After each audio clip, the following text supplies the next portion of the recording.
Dünən artıq Azərbaycanda təhsil platforması, alternativ təhsil platforması yaratdığımızı bildirmişdim.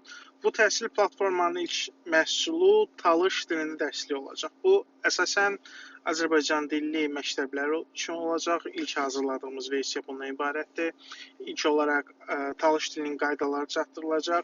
Azərbaycan dilli şəxslər üçün, bizim oxucular üçün və burada illüstrasiyalar və mətnlərdən istifadə edilibdir. Həmçinin gələcəkdə buna əlavə olaraq biz mətnlər və tapşırıqlardan ibarət kitabların da təşkilini nəzərdə tutmuşuq.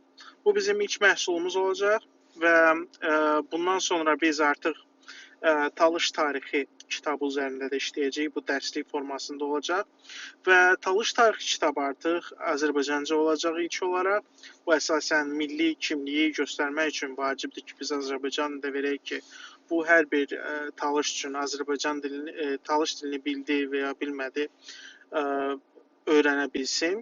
Daha sonra isə biz bunu Talışca versiyasında hazırlayacağıq. Daha sonra isə digər texniki fənlərə, yəni riyaziyyatdır, fizikadır, kimyadır, belə fənlərə keçəcəyik. Bu dərsliklər əslində 1920-ci illərdə, 16-cı, 20-ci illərdə hazırlanıbdır. Texniki fənlər burada işlənilibdir, riyazi və texniki fənlər. Və biz onlara da istinadlar eləyəcəyik. Orada işimizə yarayacaq çoxlu materiallar var, arxivdən tapılıb bu kitablar və yeni müasir üsullardan da istifadə edəcəyik.